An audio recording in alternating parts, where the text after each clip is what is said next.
Okay. I was going to ask you where. Okay.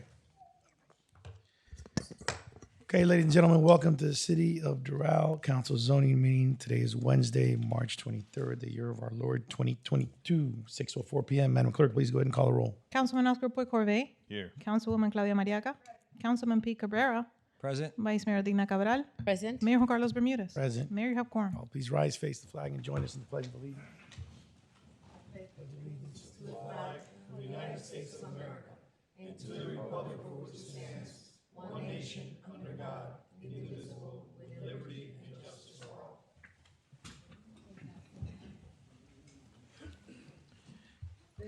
Councilwoman Mariaca, if you could lead us in the invocation. Thank you, Mr. Mayor. If everybody would join me and bow your heads. Heavenly Father, we come to you today asking for your guidance, your wisdom, and support as we begin this meeting. Help us engage in meaningful discussion, allow us to grow closer as a group, and nurture the bonds of our community. Tonight, as we head home to our loved ones, let's keep in our hearts and in our prayers all those suffering the atrocious effects of war. We give thanks to our freedom and pray for peace. Amen. Amen. Okay, the agenda order of business. Three things, Madam Clerk, Mr. City Attorney, that we discussed, and Mr. City Manager. Number one, request to move item 7C after 7N, just because it makes logical sense. If there's no issues, we're going to do that. I do have a question on that, Mr. Mayor, if I may. Go ahead. Item C affects whatever, item N. The question is, if item N passes and item C has not passed, how can it be enforced? Mr. City Is this- Attorney, since your request, I will give you the opportunity to respond.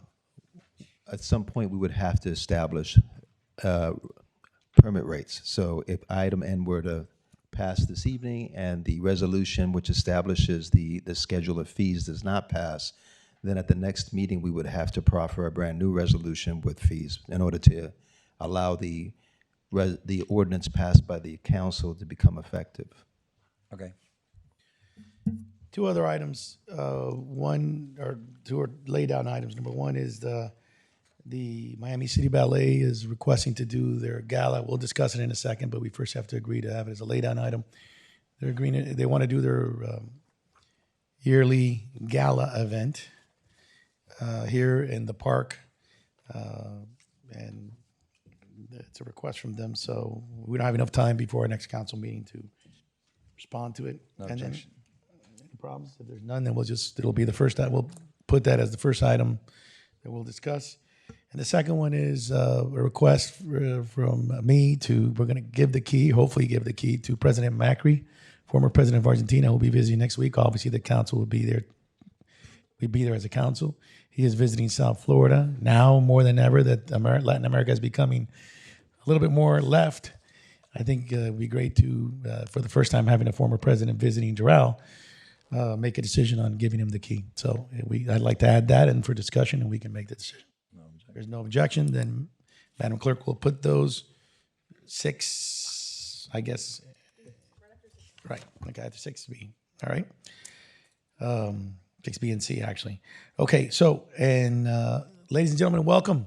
Some of you were here about 30 minutes ago. If you're here for the first time, welcome. If you're here for the umpteenth time, welcome back.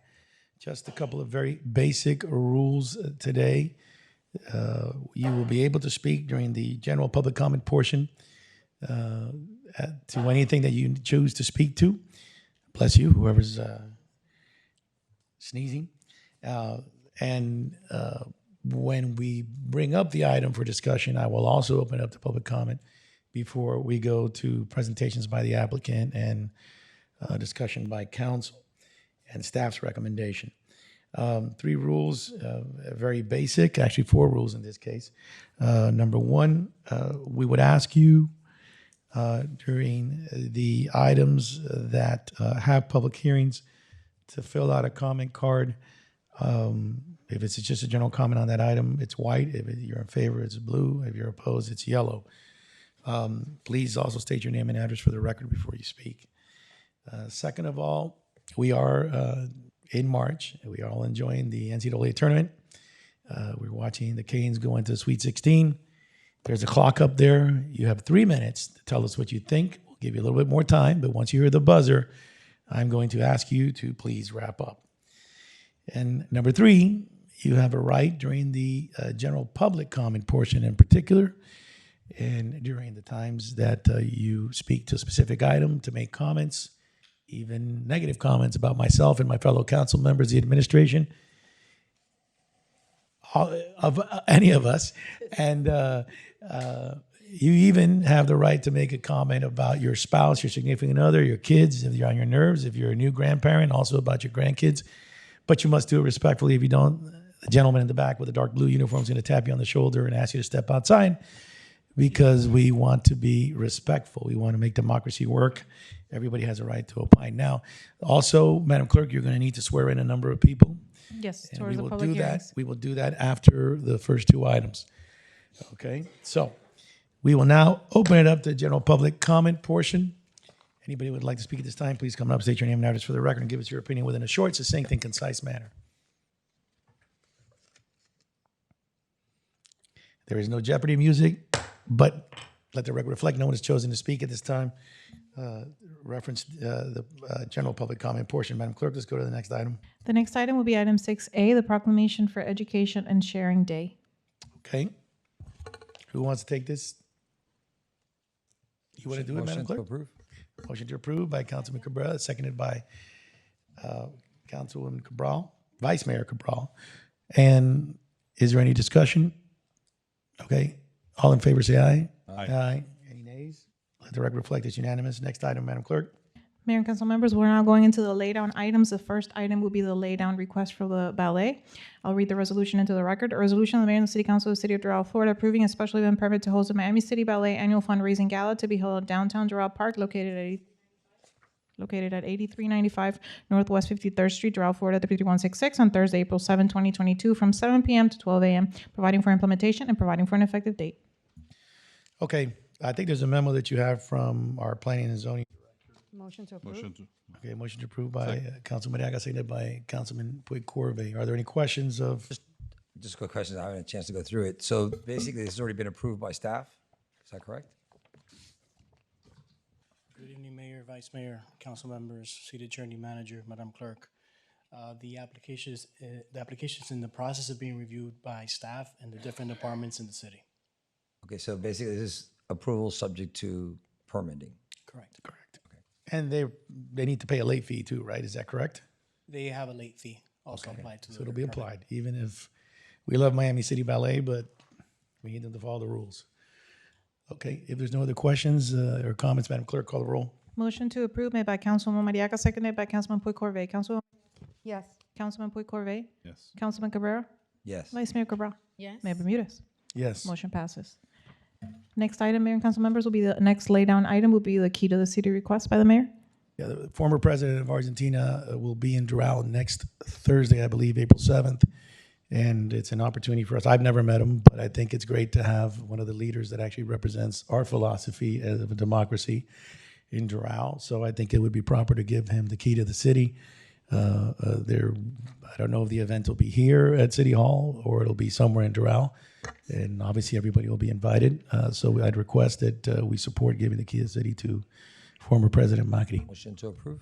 Second. Okay, motion to approve by Councilman Cabrera, seconded by Vice Mayor Cabral. Madam Clerk, go ahead and call a roll. Motion to approve the key to the city request made by Councilman Cabrera, seconded by Vice Mayor Cabral. Councilman Cabrera. Yes. Vice Mayor Cabral. Councilman Puig Corvey. Yes. Councilwoman Mariaca. Yes. Mayor Bermudez. Yes. Motion passes. Okay, Madam Clerk, we now go to the public hearing, so I turn it over to you.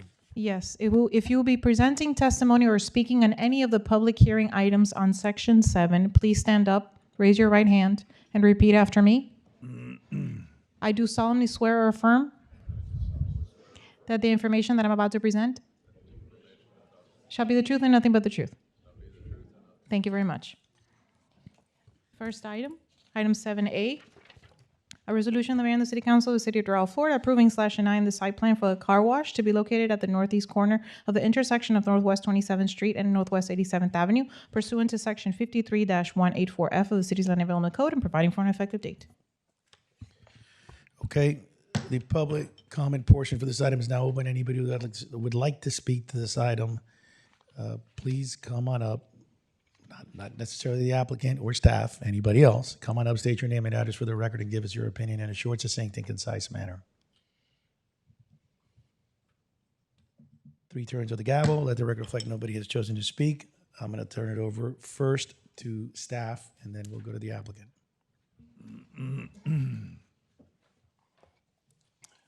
Good evening again, Mayor. Javier Gonzalez, Planning and Zoning Director. I have a brief presentation to walk you through to get to know the project, if IT can help me out.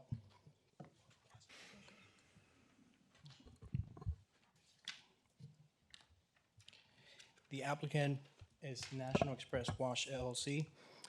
They're requesting a site plan approval for an automatic car wash facility. The property is located on the northeast corner of 87th Avenue and 27th Street. The property size is 1.51 acres. It is categorized business with CMU opportunity area overlay on the west portion and industrial with CMU opportunity area overlay on the east portion. The property is zoned core commercial. Later on in the hearing, you will be voting on the second reading of the land use amendment for the east portion of this property. These are images that depict existing conditions of the site, and this view is looking west towards 87th Avenue. This is currently the site plan that they're proposing. The automatic car wash facility size is 7,115 square feet. There's 36 outdoor vacuum spaces after you go through the wash tunnel, 17,000 square feet of landscape open space. Access to the site will be provided via 2 driveways on the north, one on 87th Avenue on the top left, and one on 27th Street on the bottom right.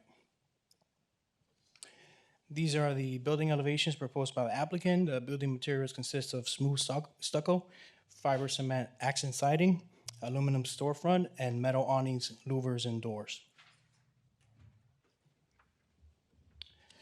These are the landscaping improvements that they're making. The trees on that are color blue, they're live oaks. They're moving from a few feet to the east since they have to build the vacuum parking spaces. If you know the area, these are mature trees, so they're relocating the trees instead of removing them and planting new ones. The ones on the bottom, those are existing live oak trees. They're mature and in good shape that they're keeping. And then there's the ones that are in bad conditions, they're replacing with new ones. The northern part and the staging lanes is buffered by trees, shrubs, and also the view to the tunnel will be screened with landscaping, palms, and shrubs. The applicant and the city have met the notification requirements, and we're recommending approval. Okay. Is anybody here for the applicant?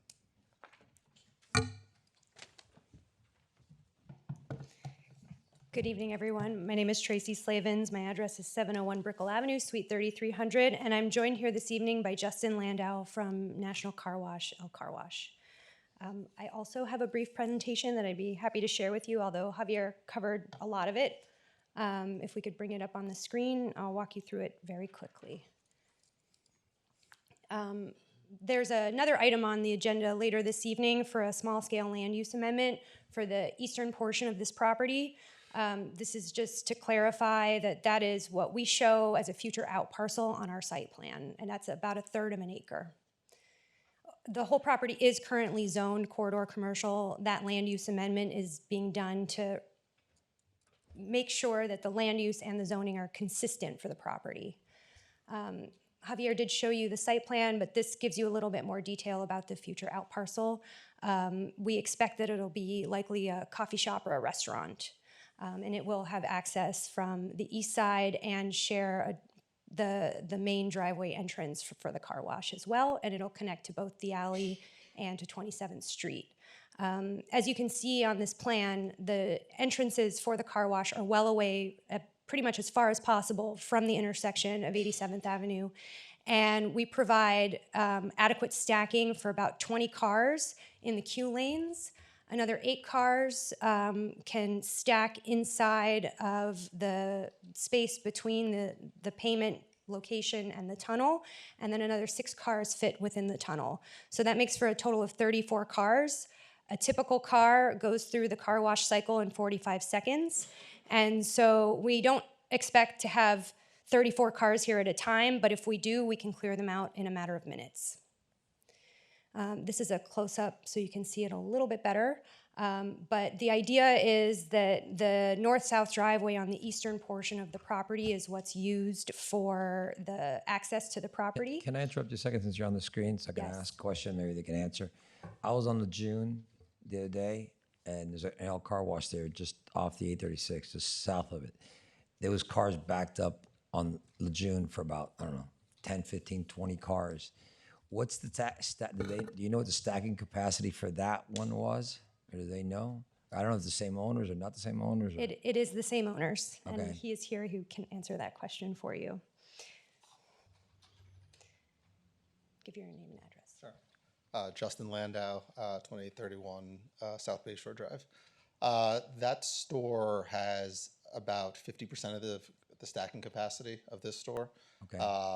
And that actually stacks out onto the side street. So people who are on Lejeune hopefully are turning in, but typically they're coming in off the side street. Also has half the number of vacuums and a shorter tunnel. So the capacity of the store itself is smaller, which is why we've looked for larger sites like these. okay. Thank you very much.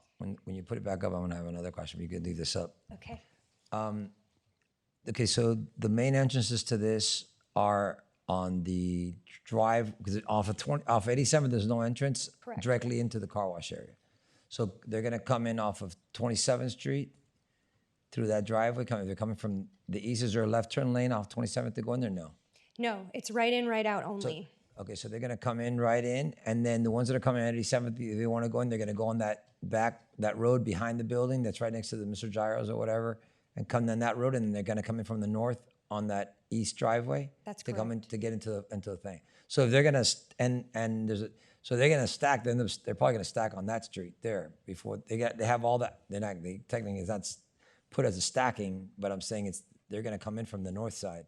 So at the end of the day, they're not gonna be backing off on 87th until they'd have to have another 8 You cars. have to have a lot of cars. That's correct. And we did a queuing and stacking analysis. Your Public Works Department required that of us in addition to the traffic analysis that we did.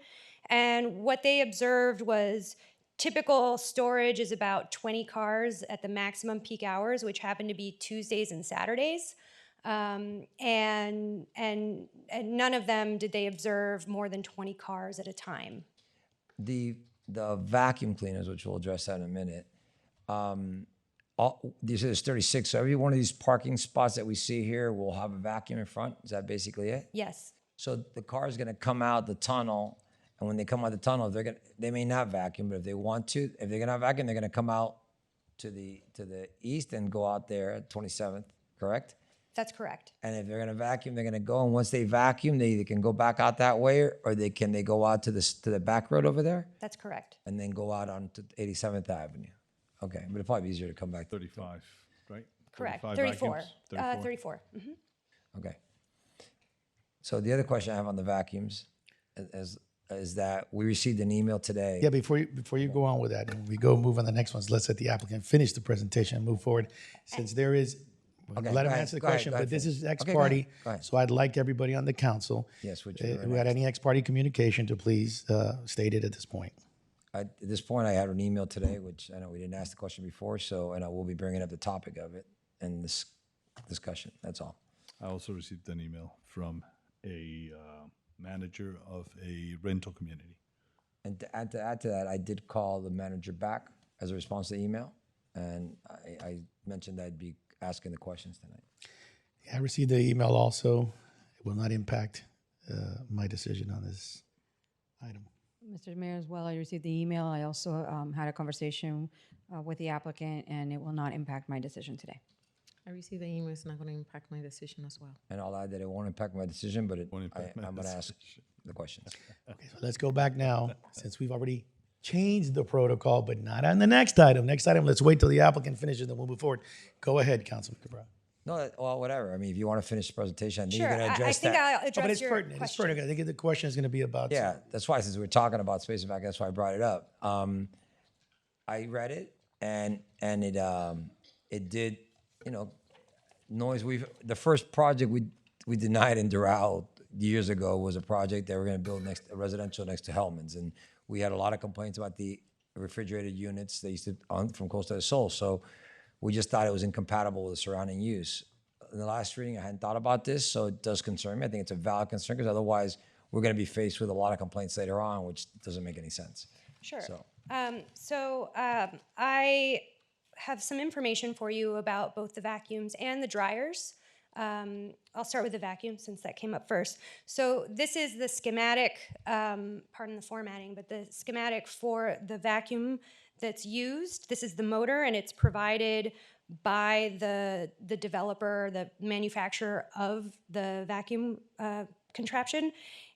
With decibel ranges. So it's small to see on the screen, but essentially what those measurements that are outlined in the arcs is at 10 feet from the vacuum, there's a decibel level of 87. At 20 feet, it's 84, and at 50 feet, it's 79. So to give some context to what a 79 decibel level is, a busy street has a decibel level somewhere between 60 and 80 decibels. So that's regular street noise on 87th Avenue. Say it again, between 60 and 80? 60 and 80. Okay. And that's at the street level. On the sidewalk, if you were to put a noise meter, that's what you would get. Now, this is 80 decibels at 50 feet, but the setbacks of the building and the parking spaces, and then you have an 80-foot right-of-way of 27th Street. And then I actually worked on the apartment complex across the street site plan I remember approval. that, I'm yeah. sure you do. Had an office at the time. Probably wouldn't have supported it. That for the closest building to the car wash property is set back, I wrote it down, 98 feet from the property line of that Windsor property. So you have approximately 250 feet from the two buildings. So another question on this vacuum you're seeing here, is this each individual vacuum looks like this, or is this like a central vacuum system that works for all of them? Do you know? No, get in front of the mic because you're on the Mike. record. It's a central vacuum system, so there's one of those on the outside of the tunnel, and that's the only one that powers all of the parking spaces. Okay. So there's only one of these. Yeah, or there's And- one that's going to be inside the building, and then there's one that's outside. Okay. Is the one outside, is it exposed like this, or is it contained somehow? It'll be landscaped around, and one side of it actually has the dumpster enclosure on directly adjacent to it. So, and that's the side that's basically closest to the residential. So basically between the unit and the residential area, there's a dumpster enclosure, there's a wall. Yes. It's not just, a concrete wall. It's a concrete wall. It's not just landscape. Correct. So basically there'll be an additional buffer to a certain degree. Yes. Is there any other way to enclose it even a little more that would maybe, We can without put another affecting the We unit, can put a concrete wall around the whole thing. it won't affect it? Well, It may send all the noise up, so it may not be beneficial. So, I mean, all I would ask on it is, I mean, I don't think from what you're saying here, especially with the wall, I think it should not be a dramatic impact. I would ask voluntarily on your guys' part, even after this, if you guys could find additional ways to buffer it somehow to avoid any issues, because otherwise we're going to be getting issues, and you're going to be hearing from us on a regular basis, which you don't want to do that either. So if there's a ways that you guys can all find an additional way to try to buffer the sounds to the best of your ability, it'd be appreciated. absolutely. So next, just for concern purposes, is the dryers, which are inside of the car wash tunnel. And these are the schematics from the manufacturer of the dryers. And I have these schematics, and I'll hand them to the clerk as well. But measurements were also taken here from the outside of the building. At 30 feet from the building, the decibel level is 44. So it's basically less than normal conversation, which is at about 60 decibels. On this subject, Yes. And I don't know the answer, maybe Javier knows or whatever.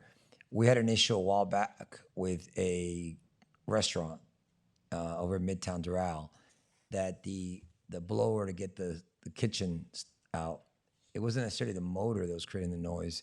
It was like I think if I remember correctly, if anybody, I don't know if anybody on staff remembers, it was like the wind effect on it was creating a problem. I guess it was like causing between with the air coming out, it was causing some kind of, I don't know, does anybody remember? Yeah, acoustically, they had an open field between that and the residential area, and it actually increased the. Yeah, so it was something. It wasn't the Sound. fan itself. It wasn't the fan. It was the acoustical portion of it with the way the exhaust was designed. Does anybody remember?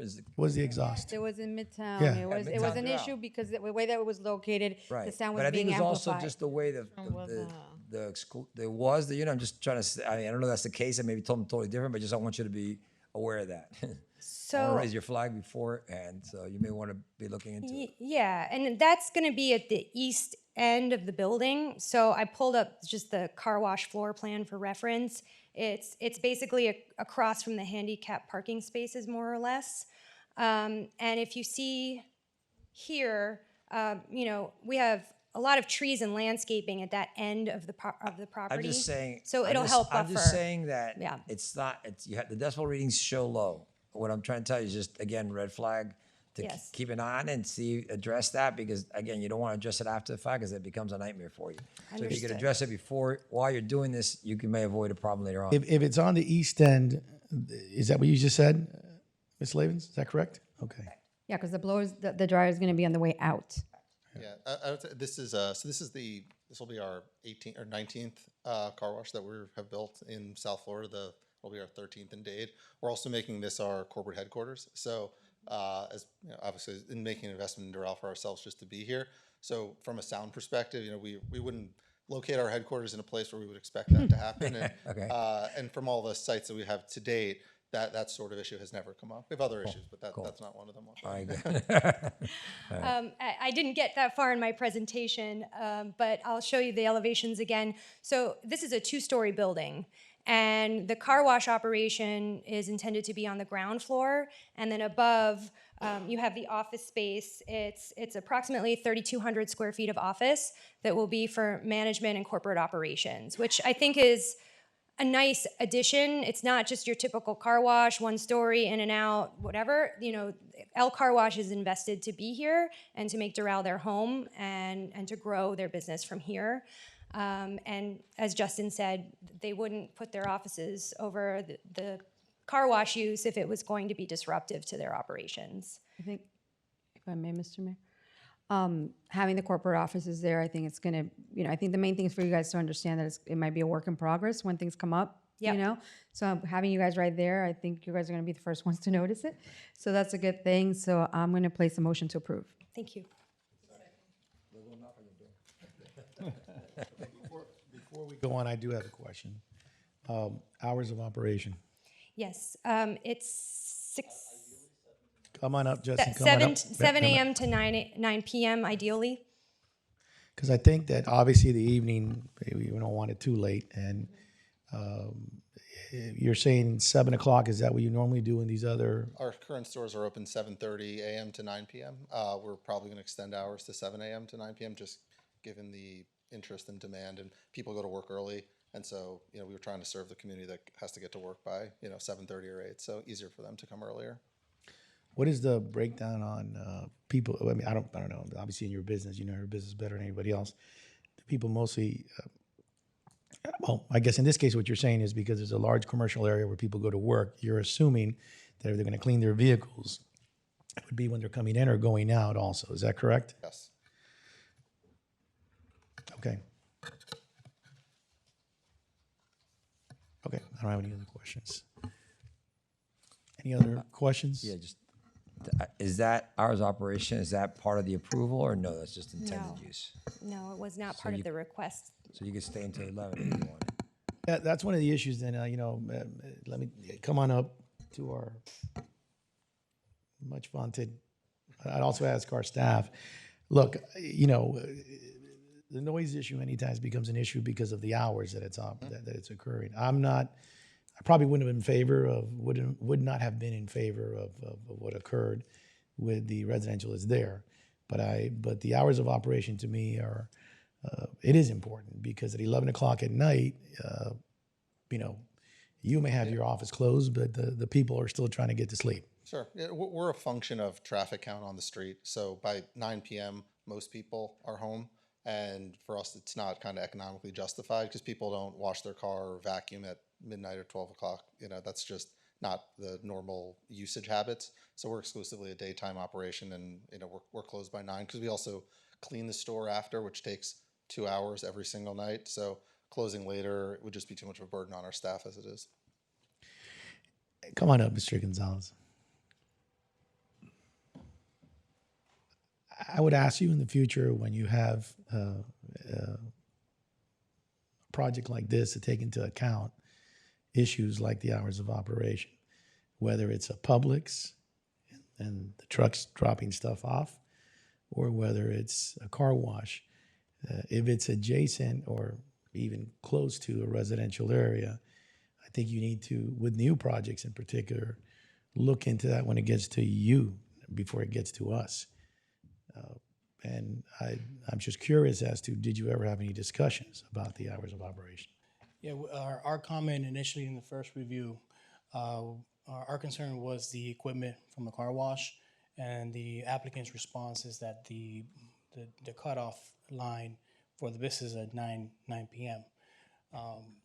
And we thought that at 9 p.m. it's a reasonable time to shut down the operations, considering that there's a residential community to the south. In addition to that, we had a workshop. So this site plan was workshop. Notices were sent out to the neighbors in a 500-foot radius around the property, and we did not receive any opposition at that workshop. Is there any reason why you did not go a little bit further and maybe codify, for want of a better term, the hours of operation? So the Land Development Code regulates automatic car wash facilities. They have conditions that they have to meet, specifically in certain districts, and the hours of operation is not a condition. We can certainly analyze the impacts of conditioning the use to a certain hour, if you'd like. Okay. So what you're saying is the code doesn't address it. Yeah, that's what he's saying. The code does not address it. But having said that, so you're telling me that because the code does not address it, when these applications come through your office, you basically limit yourself as to what the code addresses or doesn't address as to hours of operation? Yes, sir. Okay. All right. I don't have any other questions. I do. If I may just make one more statement, I pulled up the map so that you can see the locations of some of the other nearby El Car Wash facilities, and I used this shot because I think it's pretty telling. It's essentially, they're located throughout Coral Gables and Westchester, West Miami. Most of these sites are directly adjacent or abutting single-family residential. And so, as Justin had said earlier, they have not received any noise complaints at any of these properties. And a lot of them are tighter fits than this site, which is 1.5 acres for the car wash and then another 0.6 acres for that out parcel.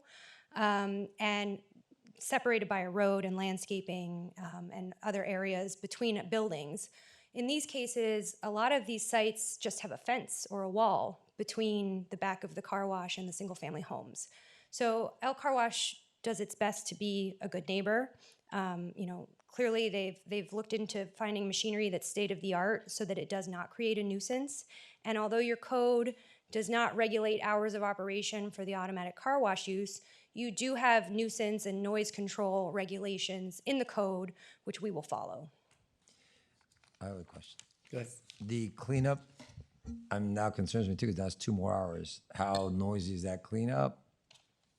What kind of Might as well equipment just do you use stay to there clean? till the end of this thing. What type of equipment do you use to do the cleaning? Because if it's The high clean- pressure machines, water, The, whatever. the cleaning is more just taking out garbage and sweeping up the parking lot and inside the building stuff. So there's no equipment being used outside. It's just manual and picking up whatever's left over from what people have taken out of their cars. And one last question. So the code doesn't address it, but since your normal hours of operation until 9 o'clock, do you have any issue in proffering that voluntarily at this time? I would choose not to at this time because things can always change. But I think I can't see a reason in the near future in the next couple of years why we would change that. And unless, I can't think of one. But The problem is that that's exactly the concern there, because the point is that if you can't see one, but it could be, then we could be facing, and like you're saying, you're going to have to live by our noise ordinance. sure. But it does, because when you leave the door open, it means that there's probabilities that can happen. And I understand you may do it for business reasons, but then at that point in time, then we're faced with the consequences of that business reason. So Understood. I know we can't ask for it, we can't demand it, to say, but but your answer, I get it. Yeah, well, I think Ms. Slavens correctly pointed out that we do have ordinances that deal with noise being a nuisance, and I would expect staff to, it's not going to be you, Javier, because it's past you now. Now it's going to be code compliance that's going to have to deal with that. But, that would be an issue that we're going to have to keep in mind. And I would tell you that as long as I'm here, if that becomes an issue, then I'll constantly ask the code compliance director to look into it. Understood. Because that would be my greatest concern. Understood. I say with confidence that we've been open for 11 years now as a business. We've got locations in Miramar, Pinecrest, Palmetto Bay. We have, she's probably not going to bring them up. We have letters of references from both of the mayors from all of those places, talking about how much of a community member we are and how we've never had issues with them, like from a noise perspective or anything else. And I don't see that being any different here. Okay. Anything else? If not, Madam Clerk, let's go ahead and call a roll. Motion to approve made by Councilwoman Mariaca, seconded by Councilman Puig Corvée. Councilwoman Mariaca? Yes. Councilman Puig Corvée? Councilman Cabrera? Yes. Vice Mayor Cabral? Yes. Mayor Bermudez? Yes. Motion passes. Thank you very much. Thank you, Ms. Slavens. Move on to the next item. Next item 7B, a resolution of the mayor and the city council of the city of Doral, Florida, approving Section 9 the site plan for Raising Cane's Restaurant for the property located at 8080 Northwest 36th Street pursuant to Section 53-184F of the city's land development code and providing for an effective date. Okay, gotta hold on. Public comment is open at this time for anybody who would like to speak to this item. Come on up, state your name and address for the record. Give us your opinion in a short and concise manner. Okay, let the record reflect nobody has chosen to speak at this time. There's a motion to approve by Councilman Barrera. There's a second by Councilman Puig Corvée. Staff, do you want to add anything, or what is your recommendation on the record, please? Your staff is recommending approval of this item. Okay. Are there any questions of staff and/or I'm assuming somebody's here for the applicant? I want to say I think the design is great, and it starts modifying the look of the Doral Boulevard master plan. So I think it's a good addition. I just don't know who's going to eat chicken fingers, but it's one of the restaurants that's going to go there. But Yeah. aside from that, I think it's a great addition to the city. Okay. I think it's the first Raising Cane down here, so if I'm not mistaken. Anything you want to add on behalf of the applicant? Okay, that's a good thing. All right, there being no other discussion, questions, queries, or concerns, Madam Clerk, go ahead and call a roll. Motion to approve made by Councilman Cabrera, seconded by Councilman Puig Corvée. Councilman Cabrera? Yes. Councilman Puig Corvée? Yes. Councilwoman Mariaca? Vice Mayor Cabral? Yes. Mayor Bermudez? Yes. Motion passes. Okay, we will await Raising Cane's coming to South Florida. Next item C, a resolution of the mayor and the city council of the city of, I'm sorry, item C got moved. That's My correct. apologies. That is correct. I was going ahead of myself. First readings, item D, ordinance number 2022-10, zoning map amendment, Bridgepoint Doral Distribution Center. An ordinance of the mayor and the city council of the city of Doral, Florida, approving Section 9, an amendment to the city's official zoning map from general use district GU to industrial district I and industrial restrictive district IR for plus or minus 150 acres generally located at the southwest corner of the intersection of Northwest 41st Street and Northwest 107th Avenue, providing for severability, providing for conflicts, and providing for an effective date. Okay, the public comment portion is open on this item at this time. Anybody who would like to speak to the item, come on up, state your name and address for the record, and give us your opinion in a short, succinct, and concise manner. The record reflect no one has chosen to speak during the public comment portion, and we close it. Before we come up with staff first and the applicant, this is another ex parte communication that we all need to be clear on. I think a while back, not necessarily to this particular item, but I did speak to the applicant, and it's not going to impact my decision today. Motion to approve. Likewise, Mr. Mayor, just, We got to let everybody go through. Yeah, I did speak to the applicant previously, but it's not going to affect my decision. me too. I already have a conversation with the applicant. It will not affect my decision. I had a conversation a long time ago before it came up with the applicant's representative, and it was just a brief overlay concept, so it doesn't affect my decision. I didn't. Okay. All right. So there's a motion to approve by Councilman Puig Corvée, and there's a second by Councilman Mariaca. Come on up, staff, first, so quickly, and give us your recommendation. Mayor, the staff's recommendation for this application is approval. Subject to a condition of getting the trip generation analysis approved by the city's Public Works Department and Miami-Dade County Public Works Department prior to second reading before you. Okay. So does the applicant want to say anything? Accept your staff's condition. Thank you very much, Mr. Good Maxwell. idea. You've been around for a while, right? Okay. If there's any questions? I just want to say it's great that we'll be able to open up 112th Avenue in the future, and that will help with the traffic that as we continue to open up streets. So it's a great addition to the city. Thank you. That is important, by the way. And the other thing is now, every time somebody asks us, what are they going to build there? We have an answer. They've been asking that for 20 What are they years. going to do with the cows? So what are they going to do with where the cows are? We have an answer. All right. If there's no other comments, queries, or concerns, then Madam Clerk, go ahead and call the roll. Motion to approve ordinance number 2022-10 on first reading made by Councilman Puig Corvée, seconded by Councilwoman Mariaca. Councilman Puig Corvée? Yes. Councilwoman Mariaca? Yes. Councilman Cabrera? Yes. Vice Mayor Cabral? Yes. Mayor Bermudez? Yes. Motion passes. Okay. Next item, item E. We're not going into second readings. Hold on a second, because I do want to congratulate Mr. Maxwell and our city manager on Columbus's state championship win, their first ever. So just wanted to recognize them for winning the state championship in basketball. Go ahead, Madam Clerk. Second readings, item E, ordinance number 2021-36, third amendment to Downtown Doral DMU. An ordinance of the mayor and the city council of the city of Doral, Florida, approving /9 the third amendment to the Downtown Doral Downtown Mixed-Use DMU Master Development Agreement and a modification to the pattern book for Downtown Doral to annex a plus or minus 1.35 acre parcel of land currently located at Downtown Doral South DMU property and an increase of 35,000 square feet of office space, providing for servability, providing for conflicts, providing for an effective date. This was approved on first reading on January 26. Okay, the public comment portion is open at this time. Anybody that would like to speak to this item, come on up, state your name and address for the record, and give us your opinion in a short, succinct, and concise manner. 3 turns of the gavel. Let the record reflect that no one has chosen to speak to this item at this time. Mr. Javier, come on up. Give us your opinion, or staff's opinion on this particular item. Yes, Mayor. There was one change that we made to the staff report and the master development agreement, and that was to reflect one of the latest conversion of office square footage to high school student stations, and we're recommending approval of this application. Where's that change? That is in the master development agreement, paragraph 5A. So Okay. What does it say? A month and a half ago, they're entitled to transfer uses because of a land use equivalency matrix. Got it. They transfer office square footage to high school student stations from their entitlements. So they're allowed to transfer, but is it distinct what kind of transfer those transfers can be? The transfers are based on a formula of trips. So there's a chart which each use and their overall trips, and if you transfer it to a specific use, from a traffic engineering perspective, they come up with a number.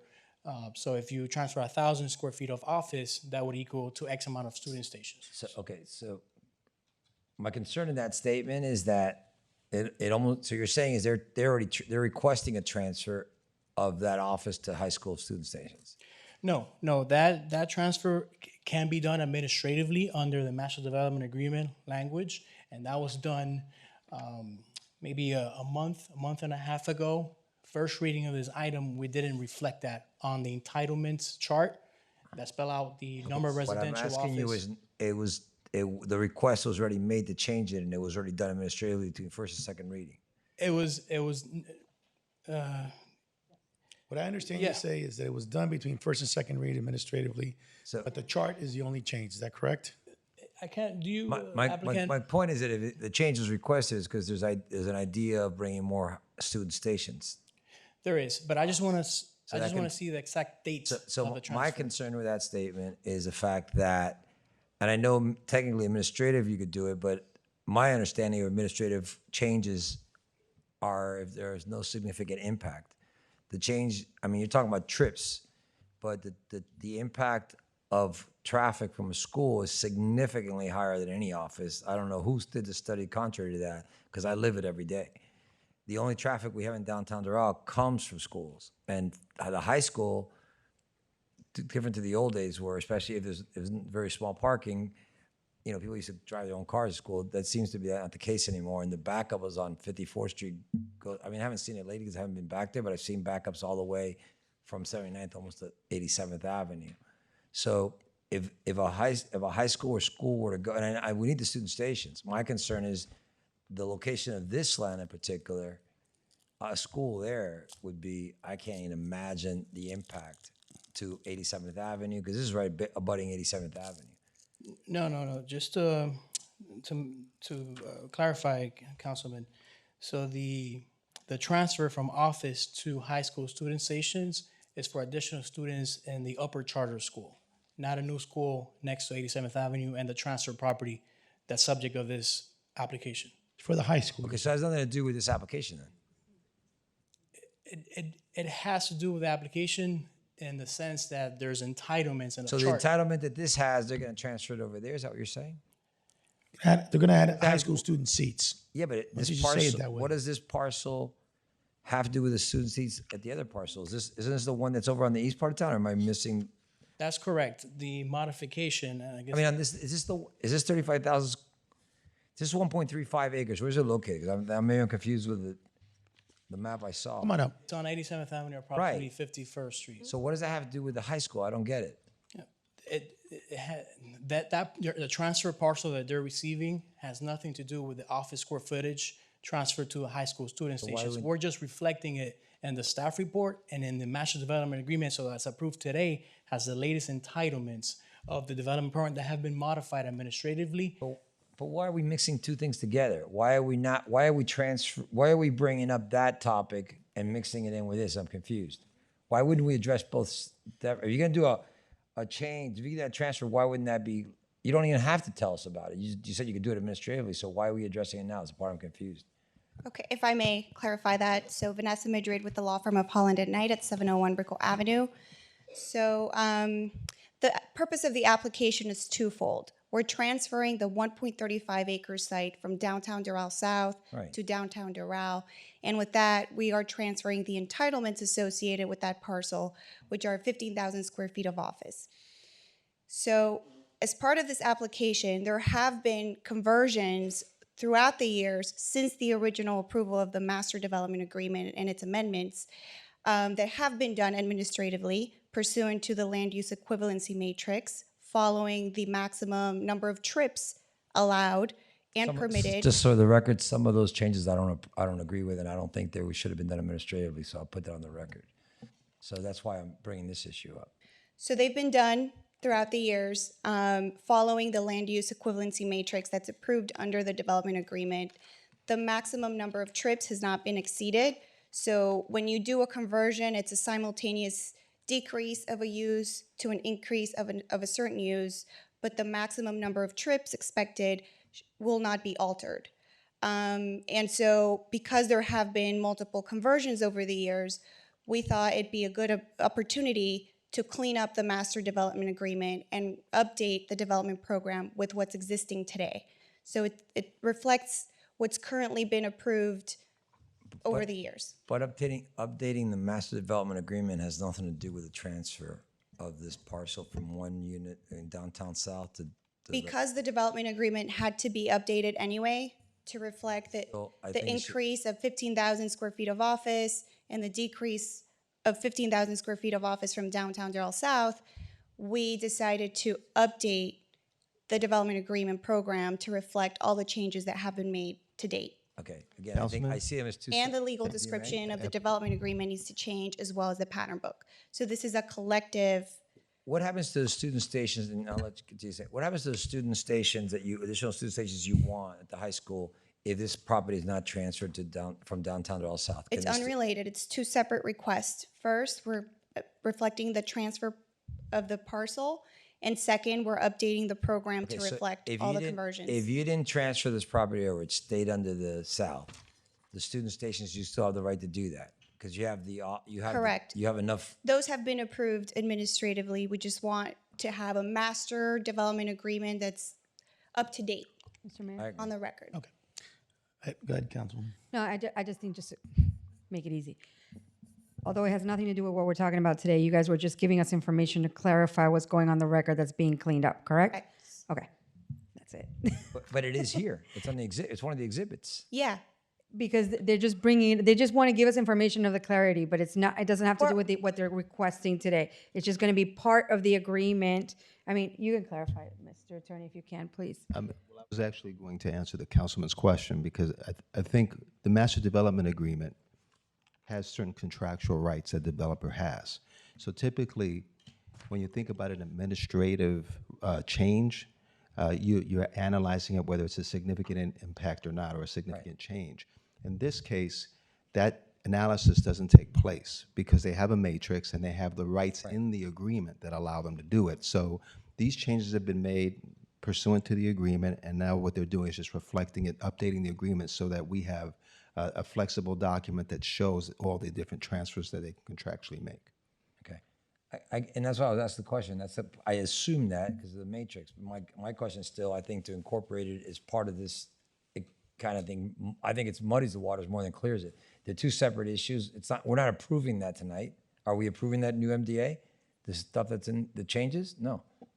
You're approving the transfer of the parcel, the change in the legal description, and the amendments to the master development agreement, because the legal description is now going to change.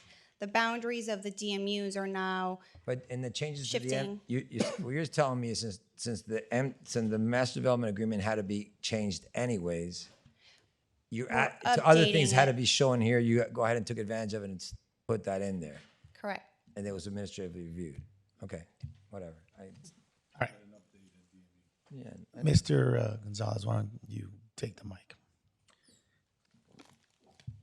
I understand the request by the applicant and your position supporting this item.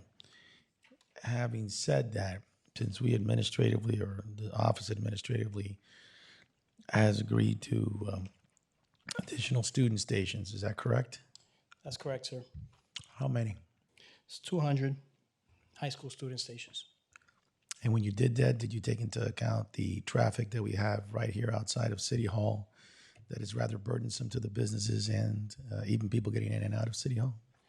Yes, sir. So prior to the start of the next school year, they have to update the traffic operating plan to show circulation and the queuing that's going to take place at the school. And they have to provide Public Works enough evidence in Miami-Dade County that the site has enough capacity to meet the increase in students.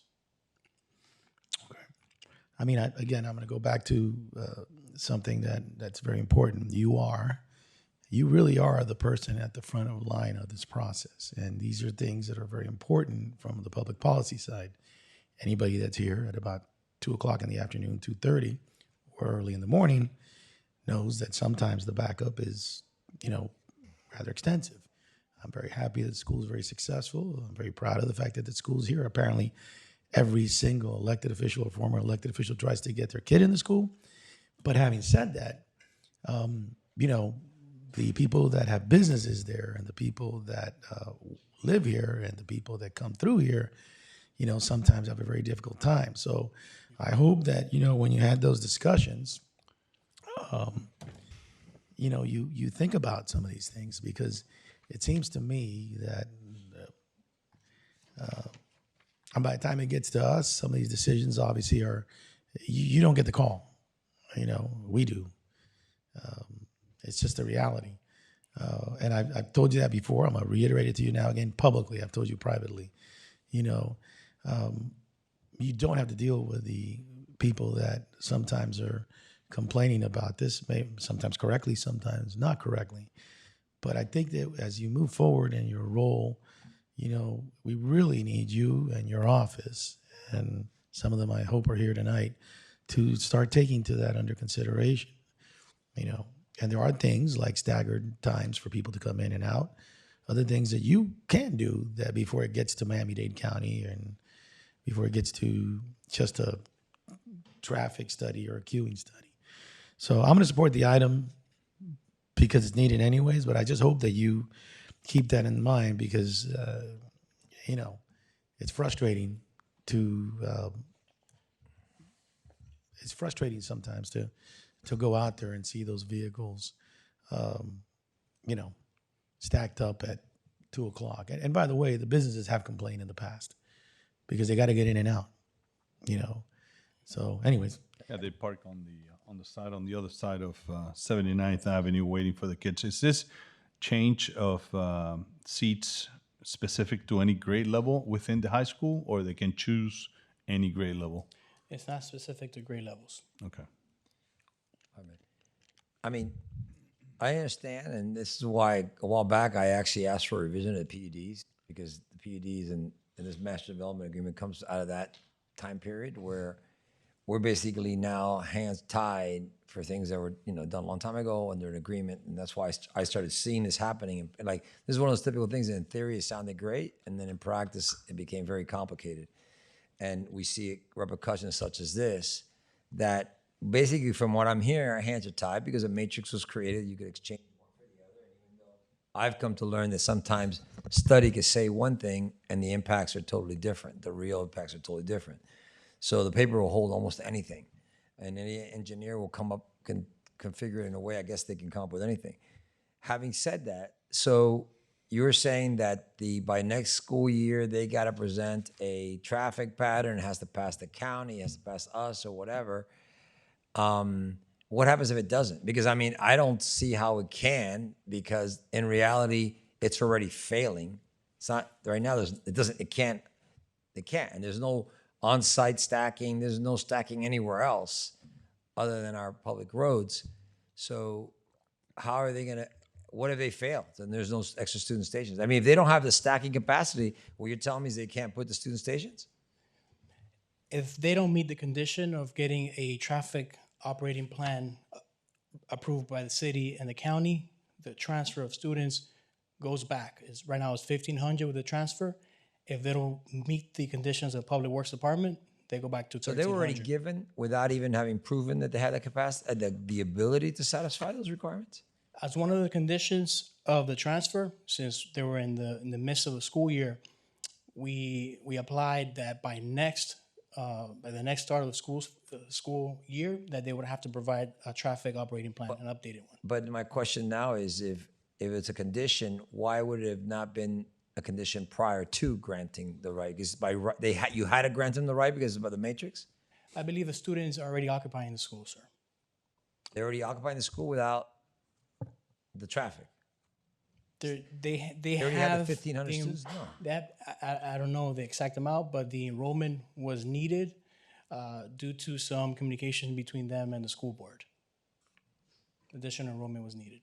Okay, so now I'm confused again. You're saying that you gave them the student stations in the middle of the year because the matrix from office space to student stations was there. So it's a by right. Am I, Mr. Attorney? I'm understanding this. So you granted to them by right. But then you still added a condition, which I'm not sure how you could add the condition if they had a right to do it.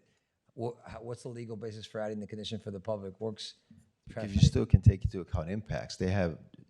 While you have a right to transfer the uses, the impacts on the community still have to be assessed. And if there's an additional traffic impacts by increasing the number of students, then they have to amend their operating plan, their traffic operating plan, to account for that. Okay, so then I go back to my question. If impacts can be taken into account, why were the permits granted for additional student stations before those impacts were taken into account? Because do we have a study on the impact? No.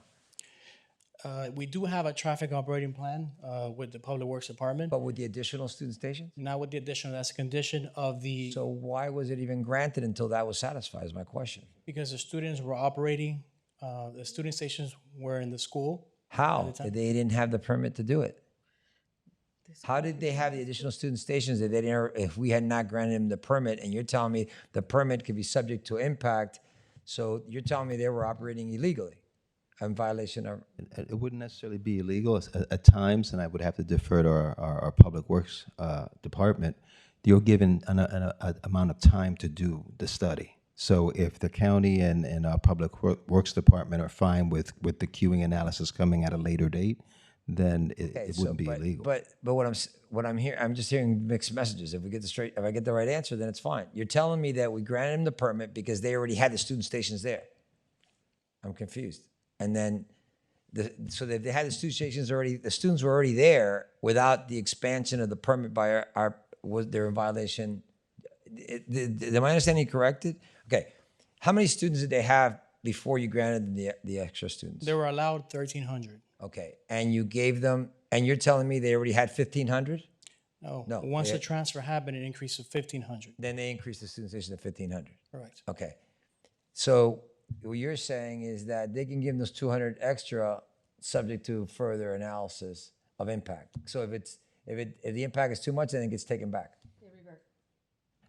That doesn't make a lot of sense, but Well, if the impact is too much and they can't mitigate or address the impacts, then it would theoretically be taken back. But usually they're queuing, they can stagger. I mean, there's a lot of things that you can do from a traffic standpoint. and that gets approved administratively. It doesn't come to council. The transfer of entitlements, that's correct, sir. And so if administratively you guys are satisfied with the queuing, even though our eyes see something different, then it could be granted. We don't get to say.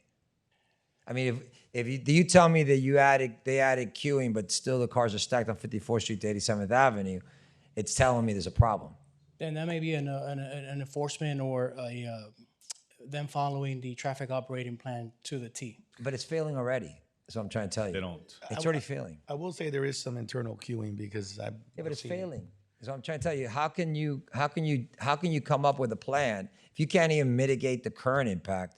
How can you come up with a plan to mitigate an additional 200 student stations? I've asked the police expert. department to deal with cars parking on the businesses' properties on the other side of 79th Avenue because of the amount of people sitting there waiting for their kids to come out of high school. So there is a negative impact right now happening in that traffic. Logically, that going back to the question that I asked you or the statement that I made to you is one of the solutions is to have different staggered times for different grades. And, I think that is something. I mean, I'm not a traffic expert, but that would be logical for me. But anyways, Rita, do you want to add something from the Public Works Department perspective so we can? Good evening, everyone. Yeah, so to reiterate, what happens is when we do traffic studies for new schools, we use surrogate sites. And to collect data, we do accumulation studies to kind of determine the number of queuing vehicles are being stacked to pick up the students. However, since these schools are already operating, when they do a new traffic study for it, they're going to be using their exact site and not do projections for something that is not operating already. So this may be an opportunity for us to rectify some of the concerns that are currently there, and then maybe perhaps additional staggered hours, more wider ranges rather than the tight schedules that they have now. For example, as other schools, we've had them 1 hour apart, just to kind of subside some of those. So while, yes, there may be additional student stations, this may be an opportunity to rectify some of the situations that are currently operating right now. So I just wanted. So from the Public Works perspective, then, this is an opportunity with this new proposed plan to Correct. make some of those recommendations to the applicant to try to solve some of the situations. Mr. Mayor, remember that back in the day when we originally talked about the school, one of the issues that we had brought up as a concern was the fact that they were trying out this no driving kind of high school. So there's basically no student parking. And we had brought it up as that it might be a serious issue. So I think might be the opportunity to, you know, take a look again at this and see how they're gonna fix it, where they're gonna park staff somewhere else and do a longer circle for the pickup and the drop off and that kind of thing. But and then we need to do a better job in making sure that we help the businesses, because that happens everywhere, by the way. Any school, anywhere around, you're gonna have people parking all over the place and dropping their cars and waiting for their kids somewhere because they don't want to wait in the line longer or whatnot. So I think this is the perfect example of what the mayor has been saying, to working in silos. If we already have a school that's operating and there's issues or no issues, I think that departments, aside from ordinances, think outside the box and say, let's get together and ask, is there issues going on? And if there's issues, you know, can we move forward with this or not? And what are the solutions that we can do? Because, you know, you're going to evaluate the situation, then the police and code enforcement are the ones that are going to be correcting after the fact. So if there's, if the school's operating, it's the easiest way to make a decision by working together as teams instead of working by yourselves. So, or independently, let's say. So Wait, because I just want, first of all, the only reason why we're talking about this, because this is not what the main item on the table is to discuss, is because this conversation of this master development agreement was added into this, because we probably should be having this discussion separately, because they're really two separate items that we're discussing. But since we're on it, once again, I'll make my point. If the current, you just explained that the current study was done on something else. This is the real thing now. And the real thing is failing miserably. And yet, even though there may be an opportunity to correct, what I don't understand, if impact can be addressed, why did we, and you're not, I mean, I don't think you're gonna give me an answer. I'm just saying that if anything for the future, those student stations should not have been given out until the impact was analyzed, the new impact. And then if they want them, they're gonna have to corrections. In my opinion, the problem is the capacity for corrections doesn't exist. They don't have anywhere to do it. There's no land, there's no nothing, unless they're gonna build a parking garage down the street somewhere. And by the way, this no drive thing creates a second problem, which is a serious problem, which when school is dismissed, there's not only the backup on 54th Street, but we have hundreds of kids that walk down the street and invade the park, invade the Publix, invade everything, because they're not going home, they're just hanging out, and it becomes a problem. So my point is still a bit too late for it, but at the end of the day, the reality is we're giving 200 student stations when at the end of the day, it's failing already. So Let's go to the vice mayor, and then we're going to just move this along. No, I just want to say is that, I mean, where are you going to put those kids? I mean, the approval of all the housing was there before. So you need to meet the necessity to fulfill, you know, the need of those kids to be part of the school. I mean, what are you going to do? To tell them they cannot go and study? it's a charter school. I understand. we but passed- at the end of the day, that's why we we have passed to the approve nor- some of the schools. And I do understand your point, but what I'm trying is for us to move forward. No, right, You it's- know, it's a so different the thing is that it's already done. We have to be able to accommodate those kids to study, because what we're going to tell them, deny them to study? No. I mean, that have to be thought way before all that was approved, all that residential and all of that to meet that criteria. So just to move forward, Just if I we want to be can, clear. please. I want to because be clear for time the is just record. going. Wait, I want to be clear for the record. I want to be clear for the record. Student stations were outlawed as a condition of zoning years ago by the state. So we cannot condition an approval of a project due to student stations. I want to be clear for the record. So when those was approved, you couldn't deny it because of that. Number one. Number two is that's a charter school. Last year, this council passed something limiting charter schools where they could be built. We allowed additional student stations. I'm not saying not, but I'm not saying there isn't a need for additional schools. It's not our requirement to fulfill that need. It is important for our community too, so we have to. But what I'm saying at the same time, we have to measure all the impacts. Yes, of but our students. public school does not have not even the space for it. So let's just All right, keep moving forward. I think we're beating a dead horse. The only thing, Rita, I'm going to add is please, during this process in the next year, and I'm telling the applicant also, there are creative ways, okay, including staggered times for different grades. I know mom and dad may not like that the 9th grader and the 12th grader have different times, but that's not going to be the case for everybody. And that might be one of the potential ways to deal with this issue. Okay? And please, let's try to, as we move forward, try to deal with these things before it gets to us. Motion to approve? I thought we already had a motion. Yeah, we I did. don't know, by this time, I don't know. Yeah. Okay, there's a motion to approve by Council Mariaca, seconded Second. by Vice Mayor Cabral. All right, let's move on. Yes. Motion to approve ordinance number 2021-36 on second reading, made by Councilwoman Mariaca, seconded by Vice Mayor Cabral. Councilwoman Mariaca. Yes. Vice Mayor Cabral. Yes. Councilman Cabrera. Yes. Councilman Puigcorve. Yes. Mayor Bermudez. Yes, Motion passes. and the applicant, could you please let the wonderful principal of the school know that, yes, we need them to not throw stuff on the ground in the park while they walk to Publix and all those wonderful things they're doing. Publix is actually limiting the number of kids that can go in at a time. I've So talked to her. let's be good neighbors. Thank you. Thank you.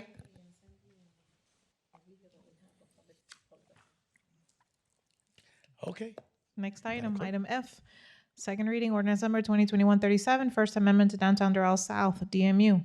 An ordinance of the mayor and the city council of the city of Doral, Florida, approving /9 the First Amendment to the amended and restated master development agreement and a modification to the pattern book for Downtown Doral South to transfer plus or minus 1.35 acre parcel of land and 15,000 square feet of office to the Downtown Doral DMU Development Program, providing for survivability, providing for conflicts, and providing for an effective date. This was approved on first reading on January 26. Okay, public comment is open at this time. Anybody who would like to speak to this item, come on up. State your name and address for the record and give us your opinion in a much shorter and succinct time period than the council discussed the last item. Okay, public comment, no one's, Motion to let the record approve. reflect no one's to How many speak. students did you transfer? No, I'm just kidding. Second. There's a motion to approve by the councilwoman, seconded by the vice mayor. Javier, do you have anything to add? No changes to the ordinance, sir. Staff is recommending approval. Okay. Are there any questions? If there are none, then Madam Clerk, go ahead and call a roll. Motion to approve ordinance number 2021-37 on second reading, made by Councilwoman Mariaca, seconded by Vice Mayor Cabral. Councilwoman Mariaca. Yes. Vice Mayor Cabral. Yes. Councilman Puigcorve. Yes. Councilman Cabrera. Yes. Mayor Bermudez. Yes. Motion passes. Okay, next item. Next item, item G.